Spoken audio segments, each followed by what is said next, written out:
prompted me to start Ayuga is a good question. My passion for Ayurveda and yoga really came rather by chance on a fascinating journey through Bali, Sri Lanka, and India. And I think it was around 2016 when I felt quite exhausted that time from, I would say, my study program, today's fast-paced working environment. And I knew, okay, something must change.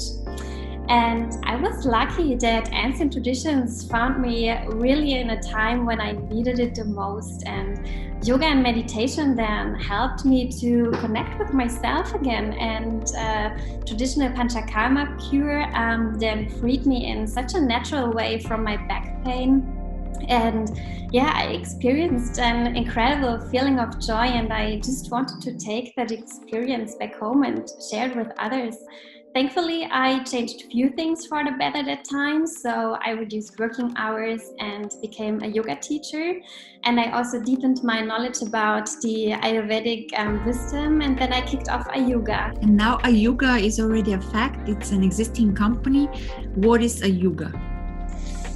Ayuga combines the wisdom of two complementary Indian traditions. So it's Ayurveda and yoga. My vision is to promote holistic health and bring happiness into your life by growing physically, mentally, and spiritually. What are your biggest learnings, revelations, something that you didn't even expect that you will find out along the way? Because it's one thing to tap yourself into these Asian traditions. It's totally another thing to create a business out of it and to try to inspire other people. Well, I would say there are actually 3 learnings. So first of all, Instagram matters. When I started with Ayuga, I really completely underestimated today's power of Instagram. I was always busy developing my website ideas, shooting recipes, writing the first ebook, and doing all that creative work in behind. And then when I hardly finished all that work, I realized that I spent way too much time and effort to gain reach. So I remember very well that when I wanted to publish my ebook, the publishing company I talked to asked right at the beginning, how many followers do you have on Instagram? And this was just a punch into my face because at this point I think I had 80 followers, and they argued that below 10,000 followers, my ebook will be hard to sell. And so when you start a business, make sure you have an eye on that. So first learning. Second learning is personal relationships matter. Because when I started Ayuga, I spent nearly all my time and resources creating my perfect products and services, and in the meantime I ignored incoming messages from potential future clients. I did not take time to connect with other local providers or canceled even lunch invitations because I was so busy. And today I know that relationships are really the most fundamental block of any successful business. So what I recommend any startup, take your time to connect and look for opportunities to attend in-person networking events, reach out on LinkedIn, Instagram, or other platforms, and reply your emails quickly or call people back. And relationships are incredibly valuable to your business.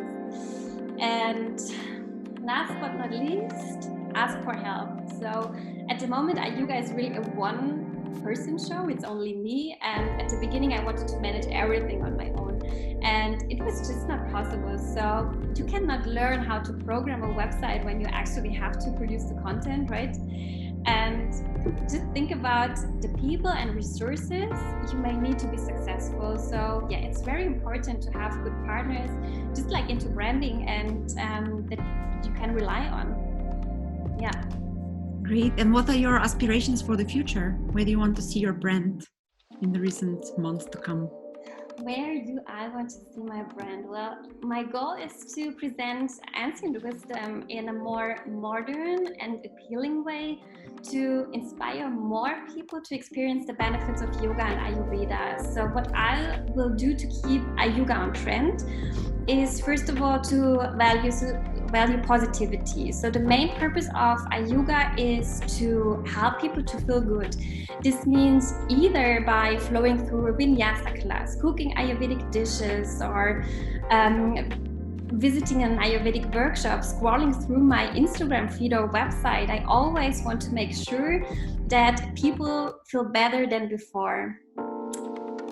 Second, I also would say it's very important to value sustainability, because the modern consumer, and in particular the yogis, care about the social environment of their purchasing decisions. And just like the customers do, Ayuga is 100% committed to social and environment sustainability. For example, when it comes to a sustainable Ayuga fashion brand, or offering an Ayurvedic nutrition guide, which is 100% plant-based and vegan.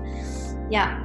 And also, Ayuga values social connections. This means that, in particular in times of Corona, where social connections become even more important, my purpose is to find areas where I can add a value, and at the same time I can connect people. So, for example, by teaching yoga classes, or holding workshops and events, or just provide a platform where people can exchange. Mm-hmm. Having a startup is quite an emotional roller coaster, and now you seem like a very smiling and positive person, but probably you had your downs on the journey as well.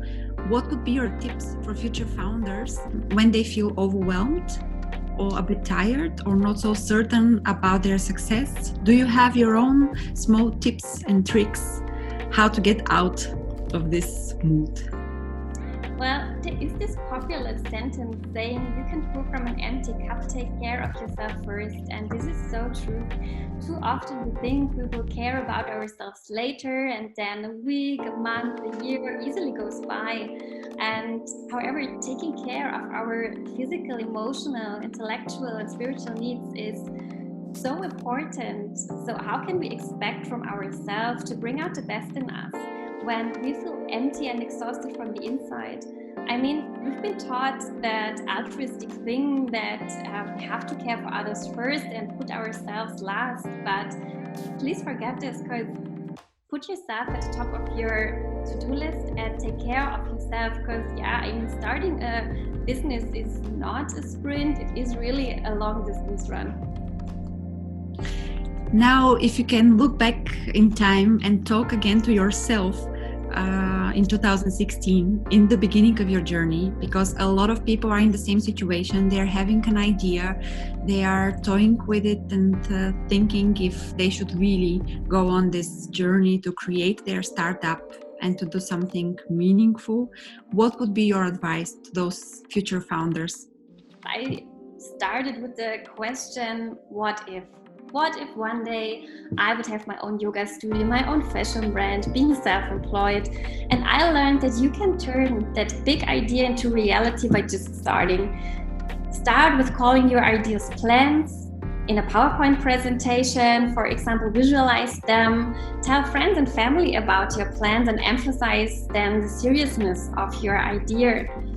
And connect with other entrepreneurs and learn from them how they started and kicked off their business. For example, start with just thinking about the perfect name of your project, search for business partners, and what is really incredibly important is to know your why, because starting a business requires a very strong commitment, and you will probably invest a substantial amount of time and money to realize that project. So at the very beginning, you will probably work until late night, you will work on weekends, you have less time for friends and family, and so on and so on. And so it's very important to always know your why that keeps you motivated during the tough times.